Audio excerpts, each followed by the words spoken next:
Kemudian Rasulullah bersabda, orang-orang yang pada mulanya benar, tetapi kemudian sesat disebabkan karena mereka suka berbantah-bantahan.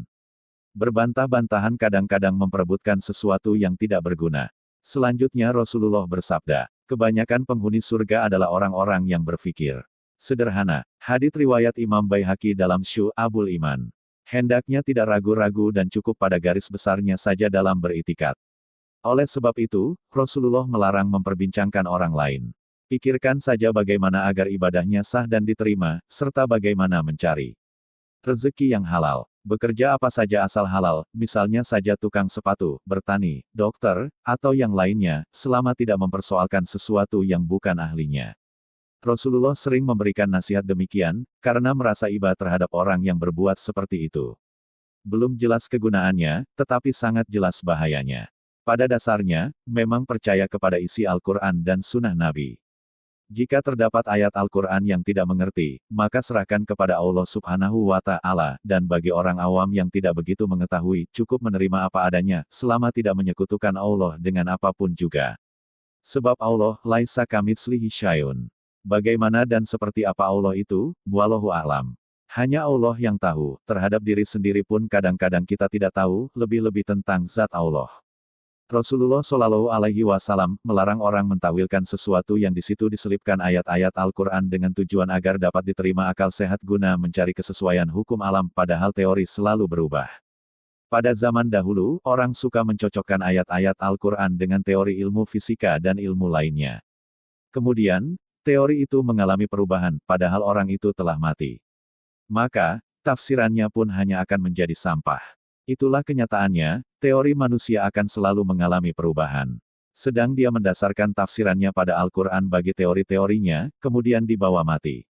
Hal ini sangat berbahaya. Oleh karena itu, janganlah sekali-kali menafsirkan Al-Quran hanya dengan meraba-raba saja. Sebab, ilmu pengetahuan, baik klasik maupun modern, pada dasarnya hanyalah berupa pengalaman dan percobaan-percobaan yang merupakan perhitungan belaka. Pada hakikat, mereka belum mengetahui apa sebenarnya hakikat elektrisitas, demikian pula apa sebenarnya hakikat aeter. Oleh sebab itu, janganlah sekali-kali mendasarkan itikat hanya pada hasil perhitungan. Seyogyanya, kita mengetahuinya secara global, karena hal tersebut ada orang yang melarang agar pintu tidak dibuka sama sekali. Kadang-kadang, ada orang yang mendapat ilham dari Allah dengan dibersihkan hatinya dan inkisyaf sebelum mati, ia sudah inkisyaf, dan nanti setiap orang juga akan inkisyaf walaupun bukan seorang wali. Tetapi, wali pun kadang-kadang sudah inkisyaf semasa hidupnya. Para wali mengerti adab kesopanan. Mereka hanya terdiam, karena tidak dapat dilukiskan dengan kata-kata. Dan jika hal itu dibahas, akan menimbulkan banyak bahaya. Permasalahannya sangat sulit, sehingga akal manusia tidak mampu menelaah sifat-sifat dan zat Allah. Untuk mendekatkan diri kepadanya, cukup dengan perasaan, tidak perlu dengan akal. Dan dengan keyakinan dalam hati itu, para wali kadang-kadang membuat peristilahan yang hanya dapat dimengerti oleh mereka. Inilah sebab yang pertama. Sebab yang kedua dari sifat sul khotimah, dikarenakan iman yang lemah, yang sebagian besar disebabkan karena pergaulan. Jika seseorang bergaul dengan orang-orang yang lemah imannya, maka ia pun akan semakin lemah imannya. Juga, dikarenakan sering membaca buku yang dapat membuat iman lemah. Bahkan orang akan menjadi ateis dan kufur. Kedua sebab yang membuat lemah iman itu ditambah lagi dengan sifat hubud dunya. Jika iman sudah lemah, maka kecintaan terhadap Allah pun akan lemah. Akibatnya, ia akan mementingkan diri sendiri dan kecintaan terhadap urusan duniawi yang semakin kuat. Akhirnya, ia benar-benar dikuasai oleh sifat hubud dunya, tidak punya waktu lagi untuk mencintai Allah. Ia mencintai Allah dan mengakui bahwa Allah yang menciptakannya. Namun, itu hanyalah pengakuan lahiriah.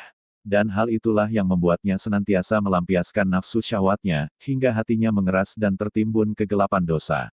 Lama-kelamaan, imannya semakin surut, hingga hilang sama sekali dan jadilah ia kufur. Sehubungan dengan hal itu Allah Subhanahu wa Ta'ala berfirman dalam surat At-Taubah ayat 87.